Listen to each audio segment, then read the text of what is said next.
Oxon 3 Comunicación Natural. Toyota. Renfe. Nuevo Espacio Elite. San Miguel. Coca-Cola. Universidad de Oviedo. El Ayuntamiento de Gijón y el Gobierno del Principado de Asturias. Patrocinan la 38ª edición de la Semana Negra.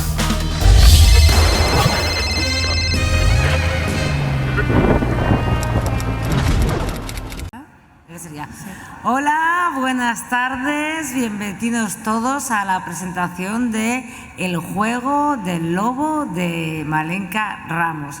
Ella es Malenka. Hola, buenas tardes. Hola, Malenka. buenas. Encantada. Y nos viene a presentar esta novela, que es un thriller que se desarrolla en un pueblo del norte sospechosamente parecido a Asturias. En este pueblo, en la iglesia del pueblo, un día aparecen 4 cadáveres, 3 de ellos sin señales de violencia y el otro que ha sido torturado.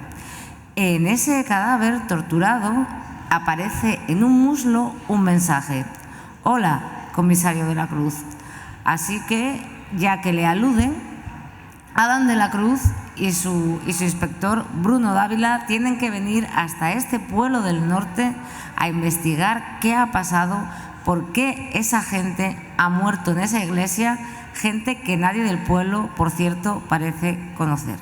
Y mientras estamos investigando estas muertes, a la par vamos viendo unas cartas que alguien en primera persona escribe a otra persona, en la cual le va recordando la infancia que vivieron en un internado bastante peculiar. Y son estas 2 historias que vamos a tener constantemente, estas historias de estas cartas, de esta infancia, de este internado, de este pabellón Rus y los 108 escalones, y estas muertes que hoy en día se van a producir en el pueblo de Lambra. Esta historia, en la que es trepidante, es coral, está llena de saltos, nunca sabes qué va a pasar y de repente, digamos, que empiezan a explotar muchas cosas dentro de ella de forma literal y también literaria. Malenka, ¿cómo surge El juego del lobo? ¿Cuál fue el chispazo que te llevó a escribir esta historia? Pues mira, me empezó con una idea muy llamativa que se me ocurrió porque sucedió aquí en Asturias un acontecimiento que me llamó mucho la atención y fue el fallecimiento de todos los vecinos de un pueblo llamado Mengollo. Me sorprendió y me dio bastante miedo, ¿no? Porque es una historia que todavía no está del todo clara, y es que el párroco del pueblo, después del invierno, se acercó hasta Mengollo montado en su burro y se dio cuenta de que ninguna de las chimeneas de ese pueblecito pues funcionaban, y le extrañó. Y cuando llegó allí pues se topó con que todos los vecinos estaban muertos. Estaban por las calles, en sus casas, mujeres, niños, ancianos, todos. Claro, de aquella las investigaciones era imposible seguirlas como ahora, ¿no? Y se dio a pensar, bueno, pues que había sido pues a lo mejor pues un hongo en el pan, la salamandra que había infectado. Y bueno, me quedé con aquella historia, ¿no? Y dije, joder, tengo que empezar algo con esto, ¿no? Algo tan poco conocido por los asturianos, pues tengo que empezarlo por ahí. Y lo comienzo con esta historia, ¿no? Con este suceso que fue real. Y ahí lo encadeno pues con la aparición de estos cadáveres, pues aparecen en una iglesia, y lo llamativo es que parece un crimen como ritualista, ¿no? Todo el mundo pues bueno, le choca porque claro, son gente que no son del pueblo. También es cierto que en este pueblo, al no ser la gente que ha fallecido de allí, pues como que se lo toman como algo externo, ¿no? Y continúan con su vida mientras se produce esta investigación, ¿no? Que es la aparición de estos cadáveres y un mensaje muy claro, y es: hola, comisario de la Cruz. Este comisario se acerca hasta Asturias y comienzan a indagar sobre estos crímenes, mientras la gente del pueblo, en su mundo piruleta, sigue con la fiesta de la cosecha. ¿Qué ocurre? Que durante toda la historia van intercalándose unas cartas en primera persona y son unas cartas de alguien que cuenta algo que sucedió años atrás en un orfanato y que tiene que ver con un juego, que es el juego del lobo, con unos niños que estaban en un pabellón llamado el pabellón Rose y con algo que sucedía a 108 peldaños de allí y que los marcó para el resto de su vida. Y en esta historia, esta historia paralela se irá encadenando con los sucesos que están ocurriendo pues, en Lambra. Decías antes que, claro, los del pueblo siguen a su ritmo, digamos, mientras ocurren estas muertes. Y una de las cosas que llama la atención del libro es la convivencia.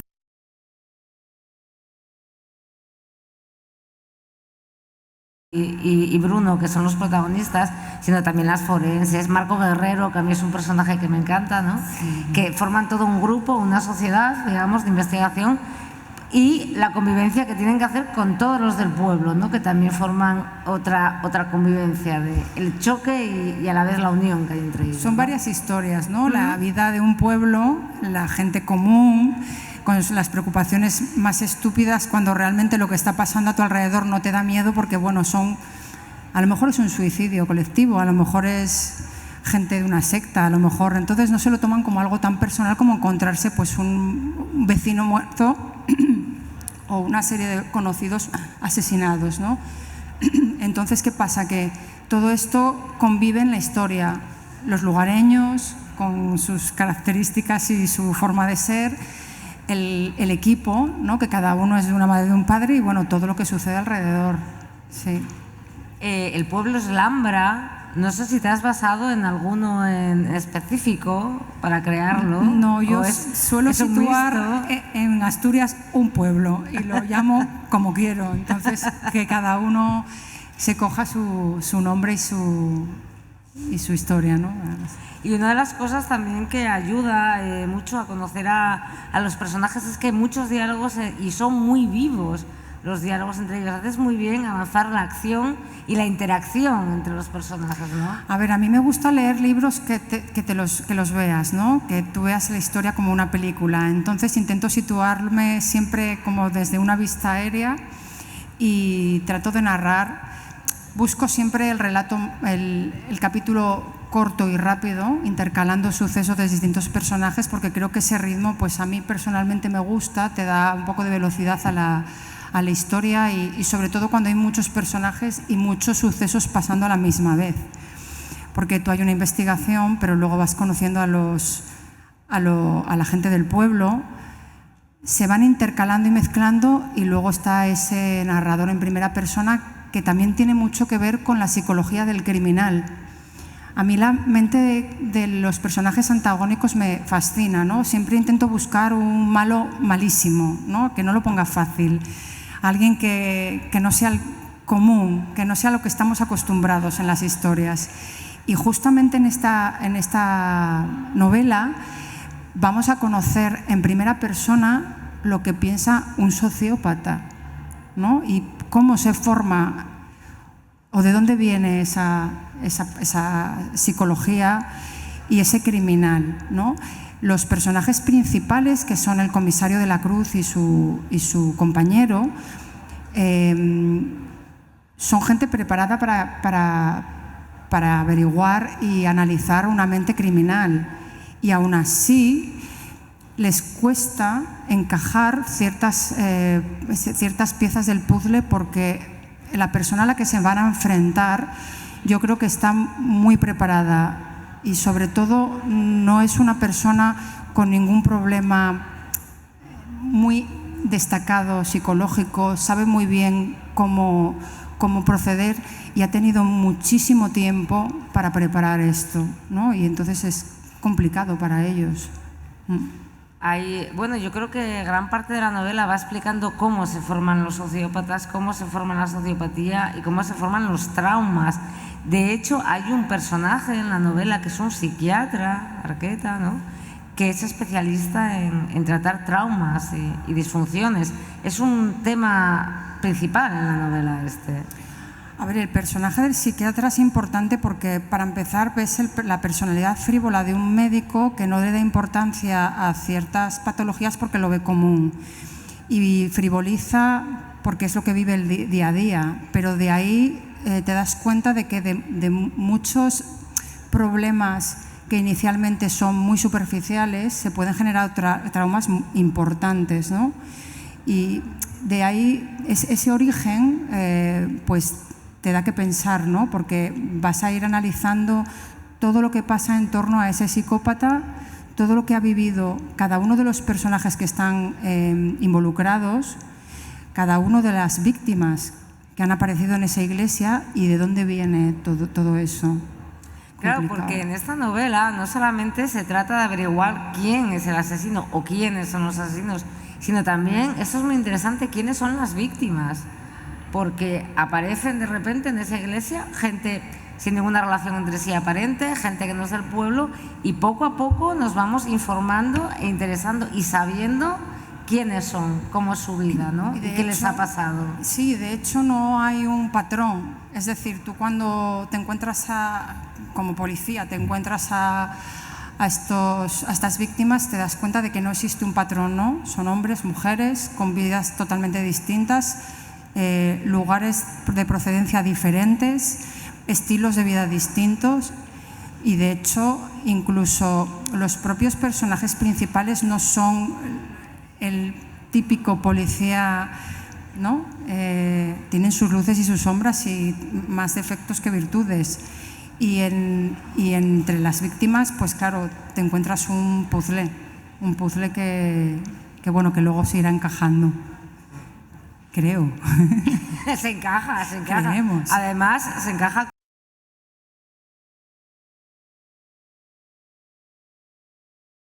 los que nos vamos a ir encontrando por el camino. Muchos muertos.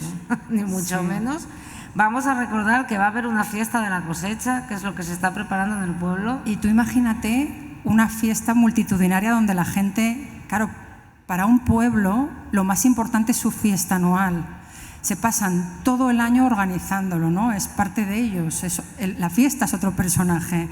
Entonces, imagínate que el epicentro del gran problema está a punto de suceder en mitad de una fiesta donde no solo está abarrotada de gente del pueblo, sino gente de fuera, los propios policías mimetizados con el entorno, porque el alcalde no es consciente de que hay un asesino en serie suelto.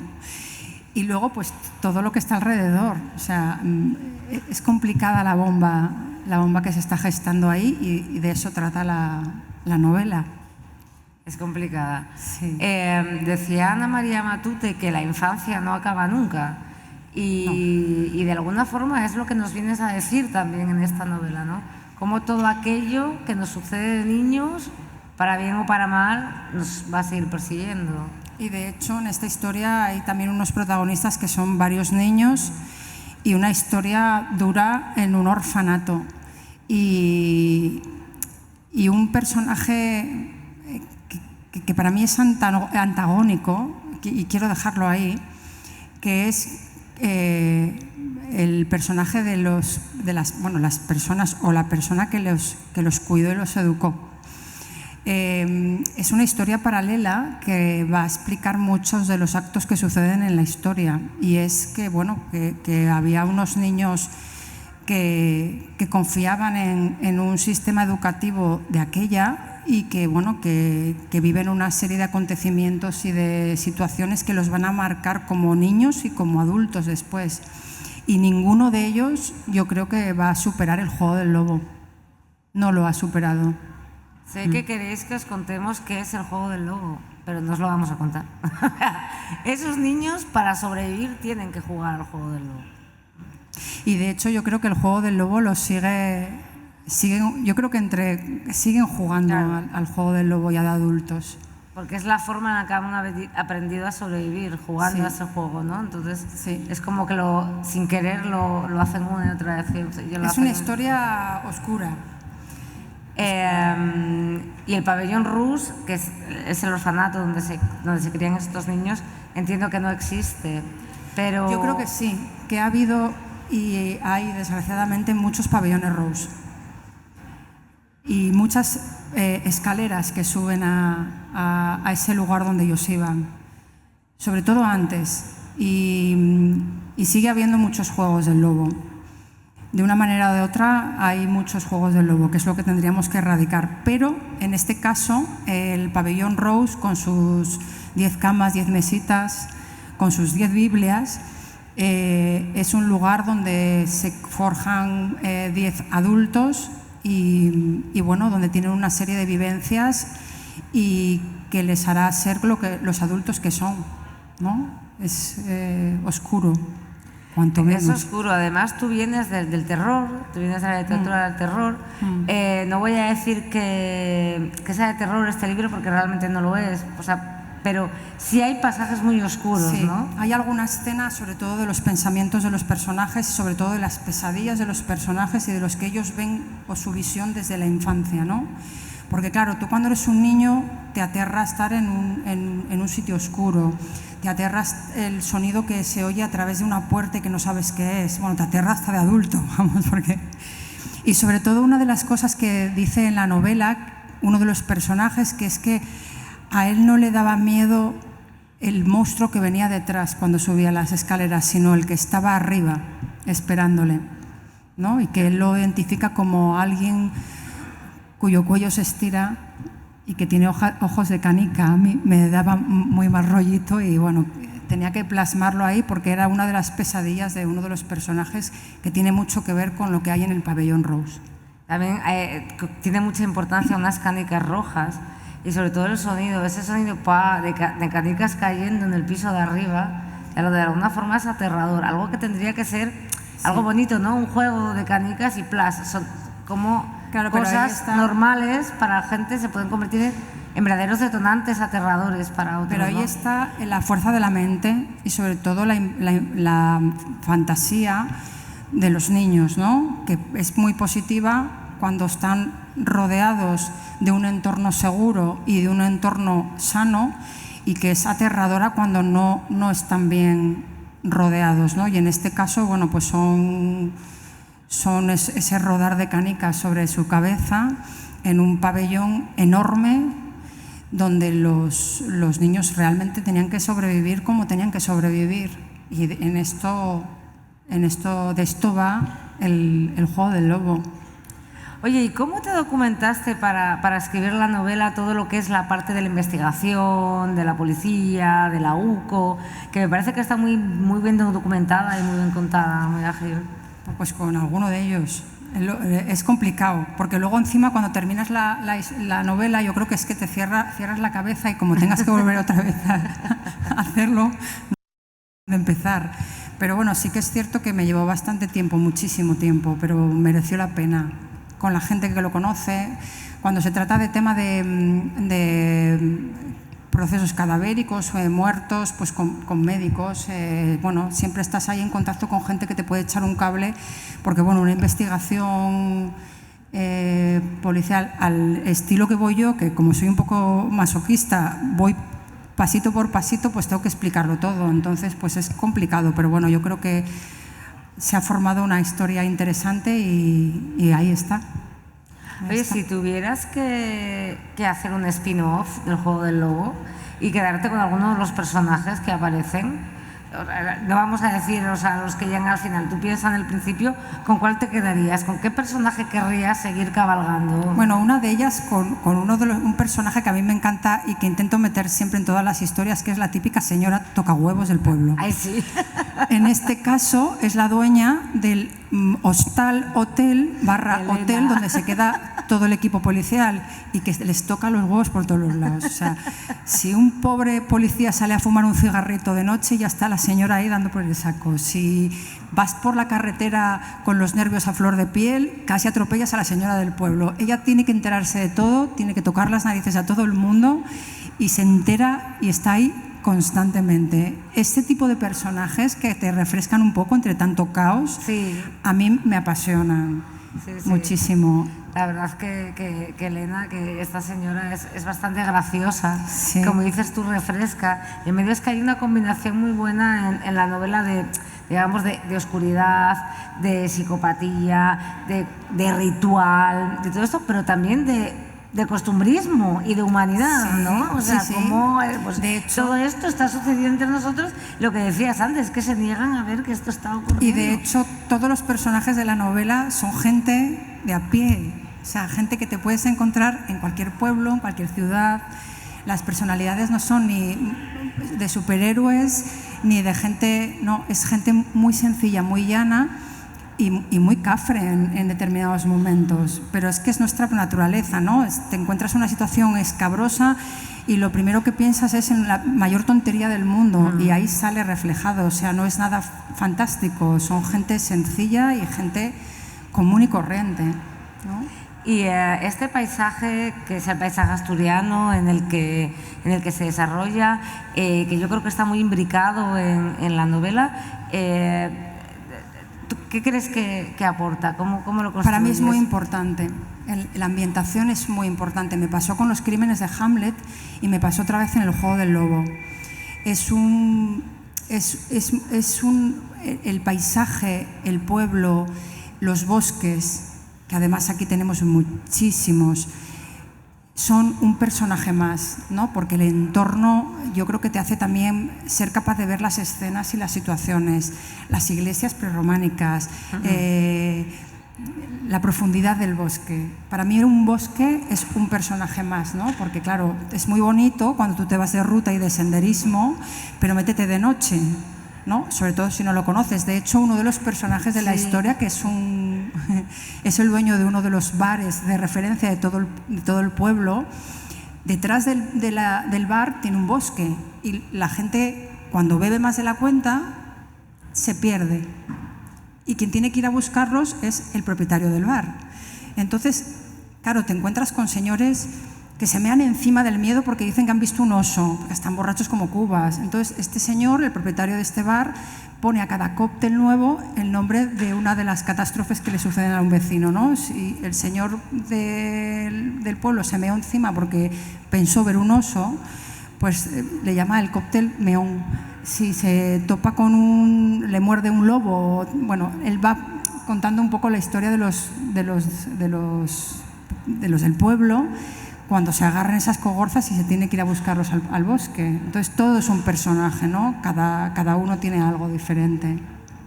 La verdad es que toda esa parte de los borrachos perdidos en el bosque es muy buena y además muy aterradora, porque yo pensé, Dios mío, yo me podría ver en esa piel perdida, borracha de noche en el bosque, todos atacada en un oso. Conocemos muy bien la zona hasta que te agarras una cogorza tremenda y te encuentras porque por el senderito que era no era y bueno, en fin. Y escucha, para ir concluyendo, Malenka, un deseo para este libro, es decir, ¿qué es lo que más te gustaría que te dijeran los lectores o un lector o una lectora en concreto? ¿Qué les ha sucedido con el libro? A ver, a mí siempre... O que te hayan dicho ya, que puede ser. Siempre me gusta llegar a la gente, ¿no? Y que la gente lo viva, que lo pase mal y bien. Es un thriller, hay muertos. Yo, desgraciadamente, me gustaría que lo pasaran mal, pero bien. Quiero decir, que investiguen también, que se sitúen ellos en la historia, que odien a personajes que son malos, que se encariñen con personajes como Elena, que son buenos, pero a la vez tocan mucho la moral, y que empaticen con cada uno de los personajes, incluso con los malos. Que quieran también a los malos, ¿no? Que están ahí. Sí. Estupendo. Pues con El juego del lobo quieran también a los malos. Lo tienen a la venta en La Campanita, lo tienen a la venta en muchísimas de las librerías que están en la Semana Negra. Tienen aquí a Malenka para que les estampe su firma y que les digan muchísimas gracias. Muchas gracias, Malenka. Y ahora viene el gran Luis Artigue y con gracias Transilvania. Muchas gracias. Gracias.